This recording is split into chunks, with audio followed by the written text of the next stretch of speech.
আপনারা ইলেকশন করেন, হরতাল করেন, এই করেন সেই করেন, আমার কথাটা ছোট ভাই হিসেবে বিশ্বাস করেন। আমি কোন দলের মানুষ না, আমি সবার শুভাকাঙ্ক্ষী। এই বাংলাদেশ ঈসা আলাইহিস সালাম শাসন করবে, এই ভারত ঈসা আলাইহিস সালাম শাসন করবে, এই জেরুজালেম ঈসা আলাইহিস সালাম শাসন করবে, এই আরবের যত কান্ট্রি দেখতেছেন সবগুলো ঈসা আলাইহিস সালাম শাসন করবে। তার আগ পর্যন্ত আপনারা এই খেলা চালাইতে থাকেন, কোনো লাভ নাই, আস্তে আস্তে সব শেষ হয়ে যাবে। এখন একটা মজার প্রশ্ন, এই প্রশ্নটাই শেষ করি, ইমাম মাহদী আবার কখন আসবে? আমরা তো বুঝলাম ইমাম মাহদী আসবেন, তারপরে দাজ্জাল, তারপরে ঈসা আলাইহিস সালাম, তারপরে খেলাফত, এই তো। ইমাম মাহদী আবার কখন?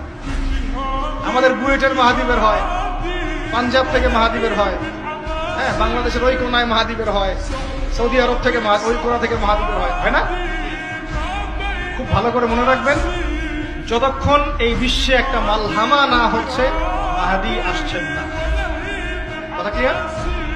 এই বিশ্বে যতক্ষণ একটা মালহামা না হচ্ছে মাহদী আসছেন না। তিনি আসবেন ফাতিমা রাদিয়াল্লাহু আনহার বংশ থেকে। কার বংশ?